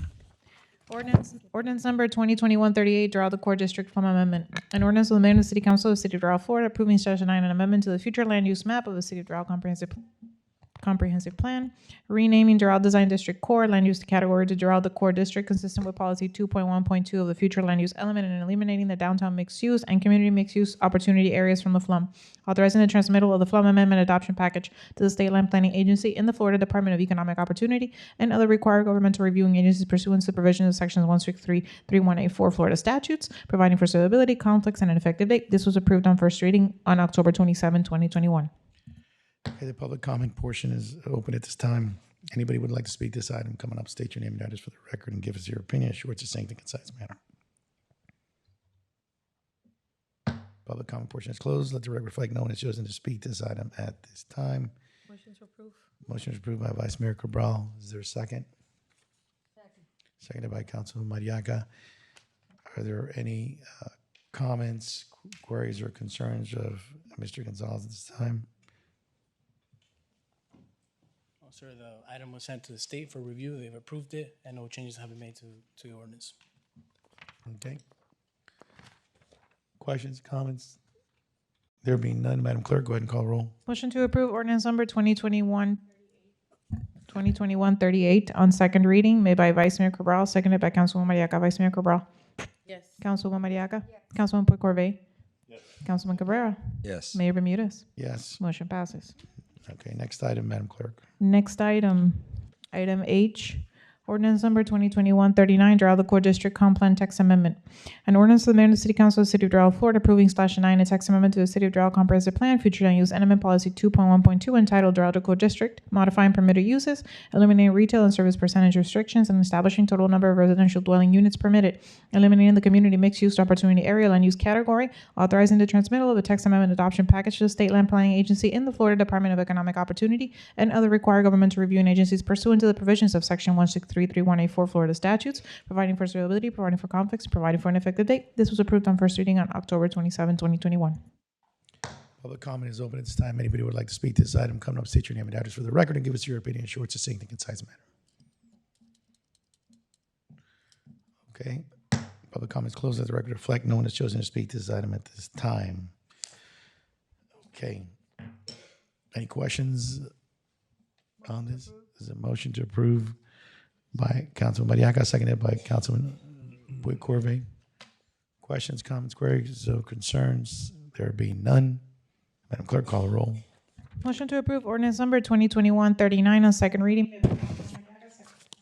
Seconded by Councilman Boyd Corvey. Councilwoman Mariaca? Yes. Councilman Boyd Corvey? Yes. Councilman Cabrera? Yes. Vice Mayor Cabral? Yes. Mayor Bermudez? Yes. Motion passes. Let the record reflect I'm not cutting off her mic. Okay, next item, Madam Clerk. Next item, item I. Ordinance number 2021-40, Doral Decor District, LCA Text Amendment. An ordinance of the Mayor of the City Council of the City of Doral, Florida, approving Shasta 9, the text amendments to the City of Doral Land Development Code, Chapter 68, Land Uses and Zoning District, Article 6, Industrial Districts, here in Division 6, Doral Decor Overlay District, to implement the Doral Decor District Comprehensive Plan Future Land Use Category, amending Section 52-5 definitions, Sections 53-127 Zoning District Development Standards, Section 53-128 Use Compatibility Table, Section 68-386 Illustration of Zoning Districts, Chapter 68, Land Uses and Zoning Districts, Article 6, Division 2, Industrial Commercial District, IC, Division 3, Industrial District I, to remove existing standards and provisions related to the Doral Decor District, addressing the Doral Decor Overlay District, amending Chapter 77, Roads and Vehicular Use Areas, Chapter 86, Urban Design and Architectural Standards, to correct references to the district, providing for severability, providing conflicts, and providing for an effective date. This was approved on first reading on October 27, 2021. Okay, the public comment portion is open. Anybody who would like to speak to the item, come on up. State your name and address for the record and give us your opinion. Sure, just saying in a concise manner. 3 turns of the gavel. Let the record reflect that no one is chosen to speak during the public comment portion. The chair would entertain a motion. If not, Motion to approve. motion to approve by Vice Mayor Cabral, seconded by Councilman Boyd Corvey. Any questions, queries, or concerns of staff or our experts? None. Madam Clerk, call the roll. Motion to approve ordinance number 2021-40 on second reading, made by Vice Mayor Cabral, seconded by Councilman Boyd Corvey. Vice Mayor Cabral. Yes. Councilman Boyd Corvey. Yes. Councilwoman Mariaca. Councilman Cabrera. Yes. Mayor Bermudez. Yes. Motion passes. Next item. Next item, item J. Ordinance number 2022-03, amendment to city zoning map, DDOD. An ordinance of the Mayor and the City Council of the City of Doral, Florida, approving /9 an amendment to the city's official zoning map to reflect the boundaries of the Doral Decor Overlay District, generally bounded by Northwest 36th Street on the north, State Road 26th on the east, Northwest 25th Street on the south, and Northwest 82nd Avenue on the west, providing for severability, providing for conflicts, and providing for an effective date. Okay, the public comment portion is open. Anybody who would like to speak to this item, come on up. Let the record reflect. Public comment Motion on to this item approve. closed. This one's ex parte. Anybody? Yes, this one is ex parte. You're correct. Has anybody haven't had any conversations on this item? Nope. With there's a yes. Hold on. There's a motion by Councilman Corvey. Is there a second by Second. Vice Mayor Cabral? Is there anything you'd like to add, Mr. Gonzalez? Yay? Nay? No changes, sir. Staff is recommending approval. Okay. Any other questions? Madam Clerk, go ahead and call the roll. Motion to approve ordinance number 2022-03 on second reading, made by Councilman Boyd Corvey, seconded by Vice Mayor Cabral. Councilman Boyd Corvey. Yes.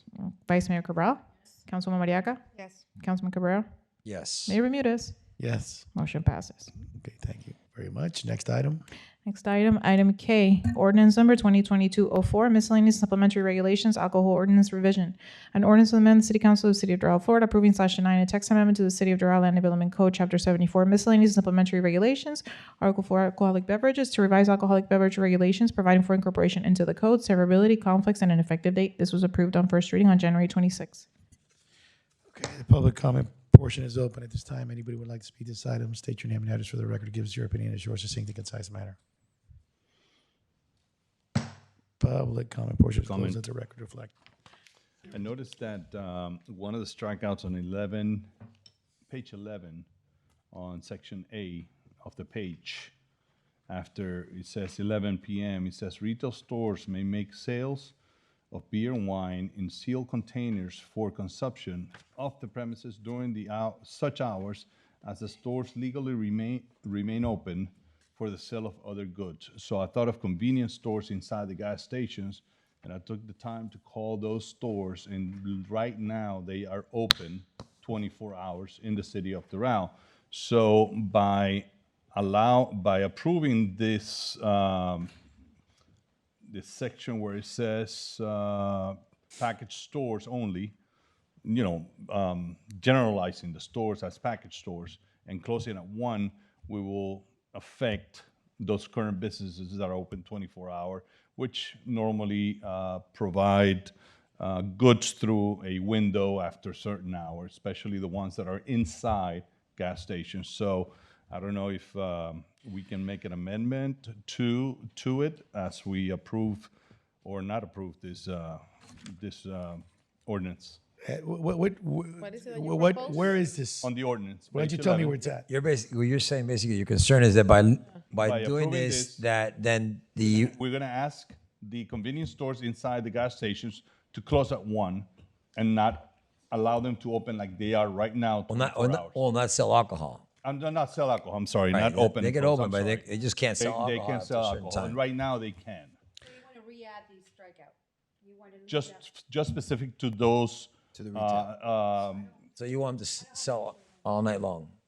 They are doing it right now, Right. so, It's closed containers outside. yeah, outside premises through a window, and they do it right now. And they can't consume it on premise. Legal. Where is this? It's 41945, it's on page. Just give me the page, because I 11, page you know. 11, A. Page 11. It's A of the strikeout, Mayor. How do we guarantee that these people don't consume this outside? Because it's the law. How do we guarantee that these people don't They're consume doing this it outside? right now. They're doing it right now. Trust for the gas stations. Just to verify. Yeah, You're gonna we got to impact verify. I really don't care that the gas stations sell or don't sell. I want to make sure that they shouldn't be selling to people who are sitting around at the gas station, because that's a concern. I mean, it's the same thing that happened with the hot dog guys. It's an issue. So page 11. Page 11, A, after the, where it says 11 p.m., right? Okay. That phrase right there. Okay. So, though, I guess if they sell it at the convenience store and there's a restaurant adjacent nearby or whatever, they can't sit there at the restaurant and drink it because they bought Okay, it. that's open container outside. And you Yeah, can't no, do but that. no, but what I'm saying is there's some scenarios where there could be a gas station, convenience store, and then there's a couple of locations like that here in They Doral. don't open till, normally they close and they sell through a window. Right, but either way, what I'm saying is, what happens if they take that container they bought in the gas station and then they go to I'm trying to think of a couple. My concern is One that on- we there's will one on not be 100 affecting their business. There's one on 41st Street and 109th Avenue, I think. I think there's a table outside, and there's a gas station with a convenience store, and there's a restaurant, some restaurants inside. So somebody can buy, I don't know how it works now, to be honest with you. They buy food, they buy a beer, and they go sit in the table outside. They do that, they're responsible because they have to make sure that nobody is within their premises. I'm saying, but there's a restaurant there, but then that would fall under the other rules. Councilman? Right, okay, right. Okay, so just to be clear, the recommendation would be that, and it's actually now in mine, it's page 12 of 26, 741945, is that correct? Mr. City Attorney? Okay, so mine is 12. So we would then take where it says package retail retail stores, is that it? Item B or item A? Item A, Okay. where it says after 11, that phrase there. Do you need to specifically just say convenience stores? It could, we can Add the amend it and language. add said convenience stores Convenience instead of stores. just, Well, retail, package store and retail stores are specifically defined. If you'd like to create a new definition, which is only stores that are an ancillary use open 24/7 Right, because to, package stores are strictly, yeah. yeah, so that's what I'm hearing. What I'm hearing, I don't think you want to change that. I think it's more that you want to modify or create a new definition. And for convenience stores inside it, the secondary use, it's not just a liquor store. They're ancillary to a gas station sort of Right, thing. like, right. You listening?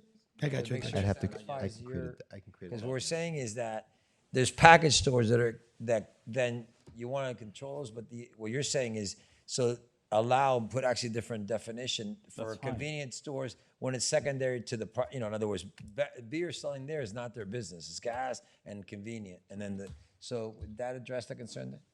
So you don't we don't necessarily have to broaden it. We just want to address that specific concern. So what's the final language you would recommend, Mr. City Attorney, to? On the fly?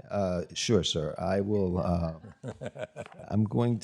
we'll create a new definition, which will be a subset of package stores. It'll be package stores that are ancillary to gas stations and open 24/7. As long as they're open, they can continue to sell beer and Use the wine. word package store? Or use I'll come up with a okay, you come with definition. like auxiliary use, I think. I'll come up with something. It wouldn't be necessarily a package store. Right. Because a package store usually just sells alcohol or liquor store. Okay. Well, all right. I'm fine with that. Okay. Convenience stores? So how do we make Convenience the stores? motion? I leave it up to you to. Yeah, you get the I message. make the motion as amended. Okay, Madam Clerk. I can Motion tell to- you where all those beers end up, by the way, but I'm not going to talk about it now. Go ahead. Yeah, go ahead. Your backyard? That's not part of the discussion. Motion to approve ordinance number 2022-04 on second reading as amended, made by Councilman Corvée, seconded by Councilwoman Mariaca. Councilman Corvée. Yes. Councilwoman Mariaca. Yes. Councilman Cabrera. Yes. Vice Mayor Cabral. Mayor Bermudez. Yes. Motion passes. All right, Madam Clerk, next item. Next item, item L. Ordinance number 2022-05, home-based businesses. An ordinance of the mayor and the city council of the city of Doral, Florida, approving /9 a text amendment to the city of Doral Land Development Code, chapter 74, miscellaneous supplementary regulations, article 8, miscellaneous supplementary district regulations, division 14, home-based business office, to modify home-based business regulations for consistency with section 500.80, cottage for operators, and section 559.955, home-based businesses, Florida statutes, providing for incorporation into the code, severability, conflicts, and an effective date. This was approved on first reading on January 26. Okay, the public comment portion is open. Anybody would like to speak to this item at this time, coming up, state your name and address for the record. And give us your opinion in a short, succinct, and concise manner. Public comment portion is closed. This is a state requirement. Do you want to go over it again? Motion to approve? Okay, motion approved by Second. Councilman Cabrera, seconded by Vice Mayor Cabral. Just for the record, Mr. Gonzalez is correct that this is to satisfy the changes to Florida Statute 559.955 and Section 500.80 Florida statutes. That's correct, sir. That's for our code to comply with those statutes. And just for the record also, Mr. Mayor, just to be very clear, we're being forced to do this because the state legislation has once again superseded our home rule and taken away powers from the city council to make decisions that impact our local community. So we're basically, our hands are kind of strapped on this one and have no other choice but to have to create this. So when there's home businesses opening up next to you that you don't like, you can call us, but just let you know we're not the ones that created the rules. We're just reacting to what the state's imposing upon us. Okay, Madam Clerk, if there's no further discussion, go ahead. Go ahead, Councilwoman. Maria. Sorry, just really quick, and I know he's looking at me because I'm going to ask him. And the applications that there's going to be a distinction between the difference between home business and a home office. The home office does not require term approval, and the home business is different, correct? That's correct, Thank you. Councilwoman. Okay, just make sure the home office is not selling To approve. stuff. Go ahead. Yeah, they did? We already had that. We're just gonna go to the vote.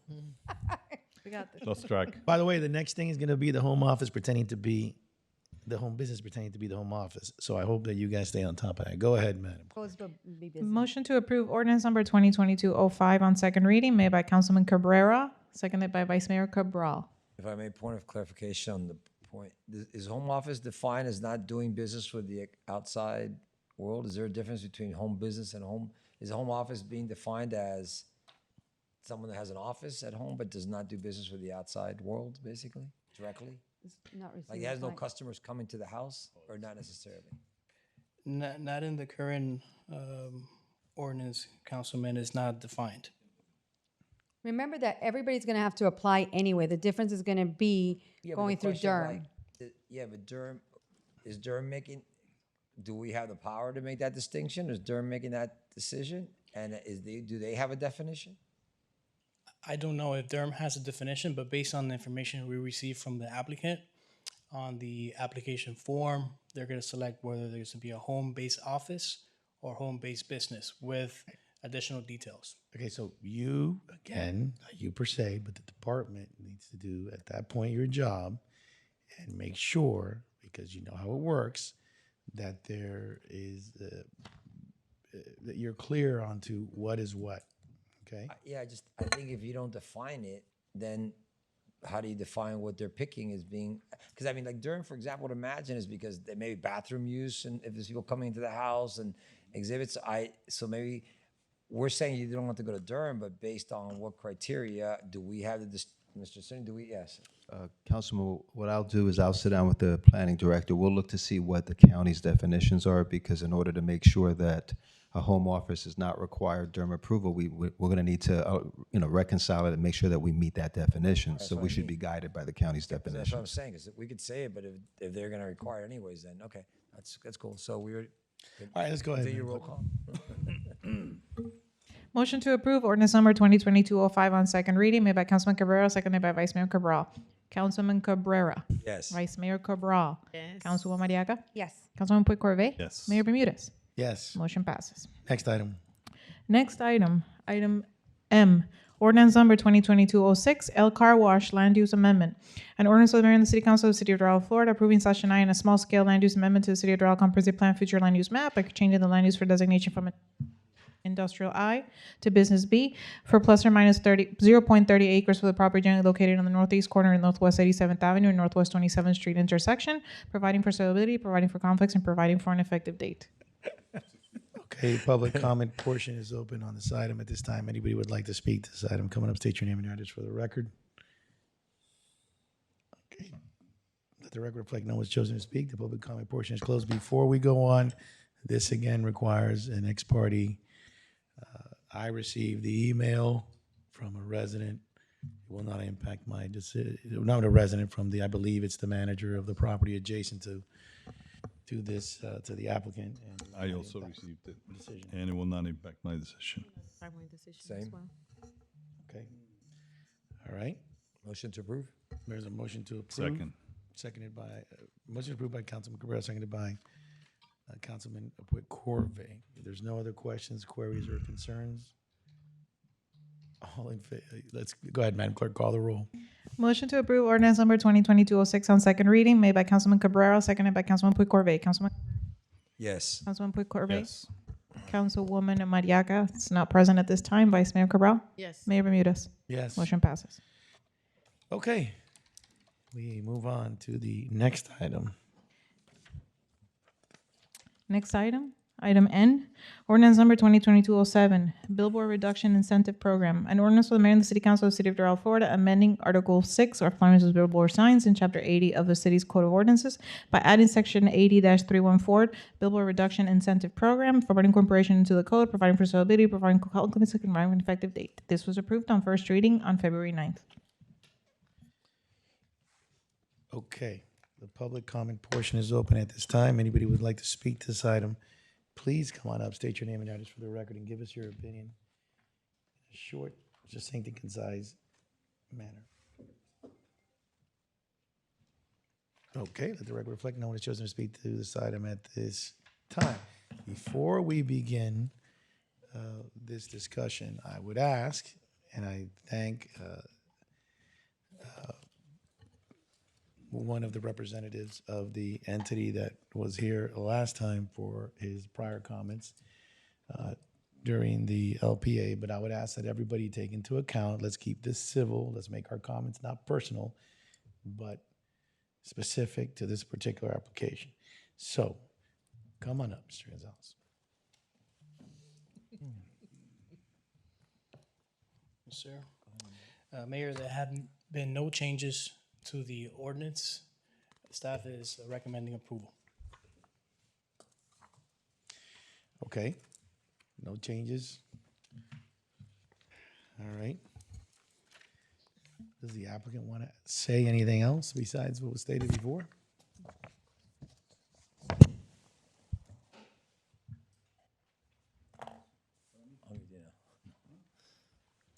Mayor, Vice Mayor, members of the council, my name is Claudia McKenna, and I'm here on behalf of SDE Media LLC. And I just want to thank you all for your indulgence, and I want to commend the city attorney for his many professional courtesies as we worked through the language of the billboard reduction ordinance, and we ask that you pass it on second reading. Motion to approve? Second. Motion to approve by Councilman Mariaga, seconded by Vice Mayor Cabral. Any questions? Passes along. Yeah, I have a statement and a recommendation. This is labeled Billboard Reduction Incentive Program. So the idea behind it is to reduce billboards. And the way we reduce billboards is from having 2 static go to 1 LED.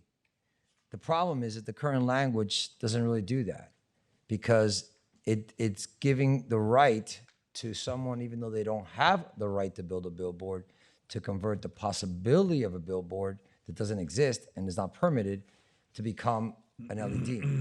So in reality, it's not reducing anything. In my opinion, my point of view, it's a scam. It's a joke, because if we're going to do that, we'd have to incorporate language that I'm recommending. It's redlined. It's redlined here. And basically, what it would do is if someone has a permit for a static, and they have 2 permits for 2 statics, they could turn that into an LED.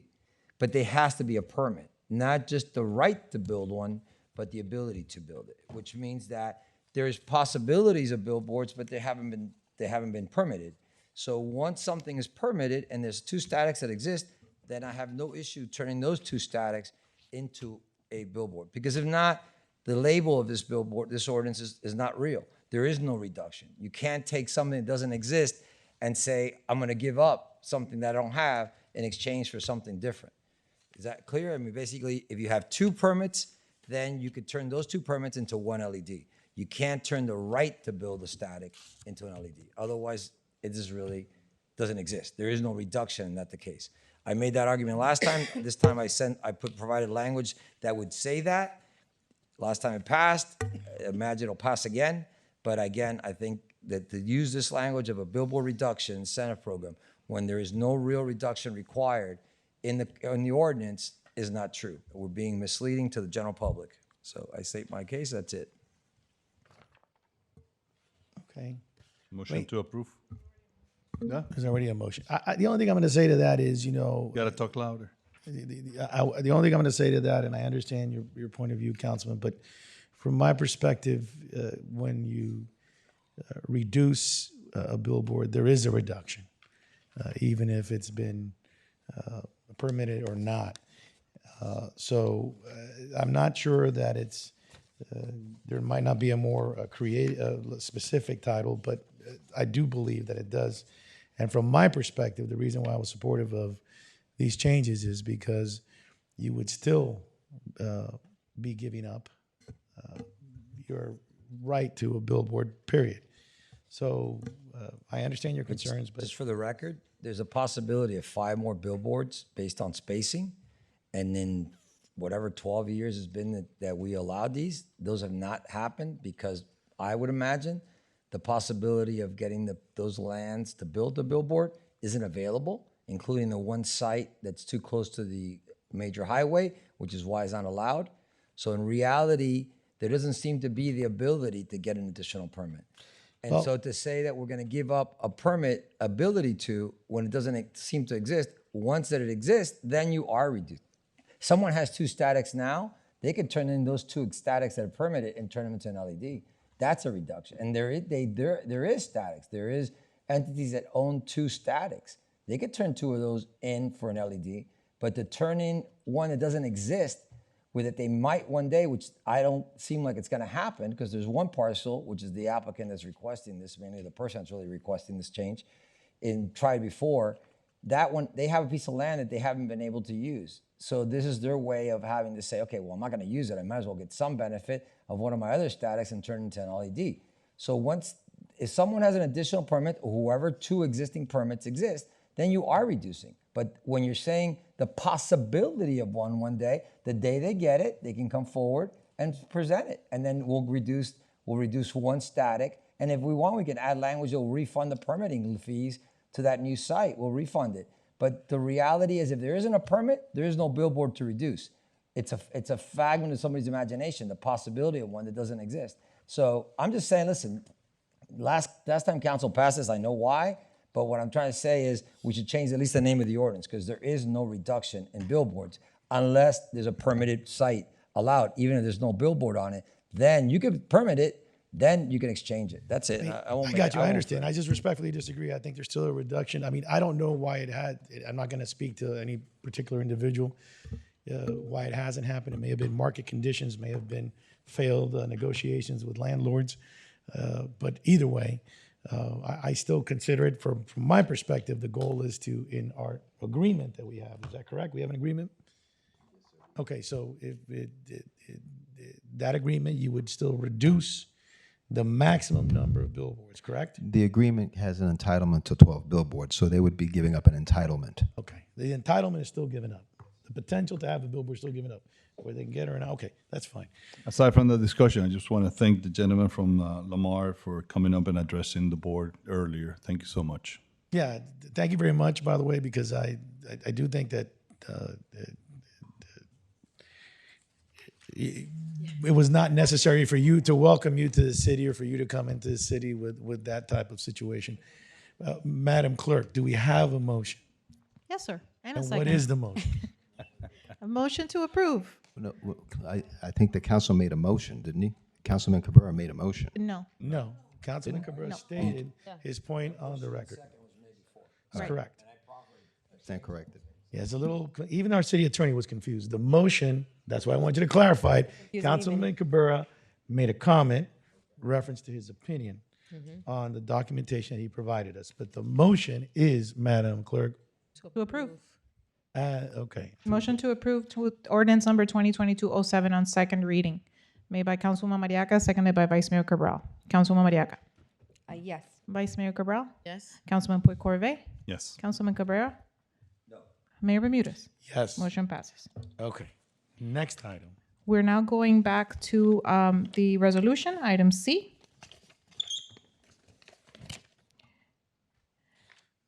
A resolution of the mayor and the city council of the city of Doral Ford establishing a schedule of fees for the city's billboard reduction incentive program, providing for implementation and providing for an effective date. Okay, the public comment portion of this item is now open. Anybody that would like to speak to this item, give us your opinion in a short, succinct, and concise manner. Mayor, if I may. Hold on, let me close Okay. the public comment portion. Sure. The record reflect no one has chosen to speak at this time. Go ahead. Thank you. Thank you, Mayor. Claudia McKenna, again, on behalf of SDE Media LLC. Once again, I want to recognize your city attorney for the many professional courtesies that he extended to the SDE team in working on language. The fee resolution in front of you is fine in substance. We don't have issues with the language, but we would have one simple request, and that is that the Exhibit A that is in your staff, your agenda item, actually be attached to the resolution as an exhibit and referred to. I've provided some proposed language to the city attorney. It's my understanding that he has no objection to that language, and we would just ask you to amend the resolution to add the exhibit. Mr. City Attorney? Yes, sir. The proposed language would simply incorporate the payment schedule, which I had in my memorandum as part of the resolution. I defer to the council, but I personally do not have an objection. So I'll make a motion to approve with the annex of the Exhibit A. Second. Motion by Councilman Corvée, seconded by Vice Mayor Cabral. Okay, questions? Yes. Mr. City Attorney, this resolution is technically independent of the prior ordinance that was passed on billboard reduction. This applies to all LEDs in the future? There are, we are. I wasn't. Yeah, but no, this specifically applies to the billboard reduction. However, under our code of ordinances at this juncture, the way it's written, we can't permit billboards. They're prohibited. Right. So this would only apply to billboard reductions. So this will go, if someone reduces two statics, they build an LED in exchange, they'll pay. Yes, sir. This fee. Okay. Just want to be clear. Okay. Are there any other questions at this time? There's For the none. record, I'm gonna say, I have no objection to somebody paying, but I will not be supportive because it's really in light of something, another ordinance that I don't agree with, so. Okay. Madam Clerk, go ahead and call the roll. Motion to approve with the added language, including the fees in the resolution made by Councilman Puig Corvée and seconded by Vice Mayor Cabral. Councilman Puig Corvée? Yes. Vice Mayor Cabral? Yes. Councilwoman Mariaca? Yes. Councilman Cabrera? No. Mayor Bermudez? Yes. Motion passes. Okay. Is there anything else at this time, Madam Clerk? No, sir. Motion to adjourn. Well, Second. everybody's ready to get out. Go. But I just wanted to congratulate my colleague, Vice Mayor, for completing her Harvard Leadership Program. Thank Okay. you. It's very good. Just remember, it's a leadership program. I don't want you to join the number of The She's executive. political Actually, candidates she's in Dade actually- County that try to pretend they went to No, Harvard. she's actually going based to on get us taking a all leadership sweatshirts, program. Mr. Mayor. The We're all going to executive. wear Harvard sweatshirts now. Okay. Right Just here. want to be clear. Right here. I just want to be clear because, all right. There's a motion to adjourn. Is there a second? All in already said favor my say word. Aye. aye. Thank you and congratulations, Vice Mayor, for Thank you. Thank finishing you the so Harvard much. Executive Program, Yes. which our former manager did. It's out there.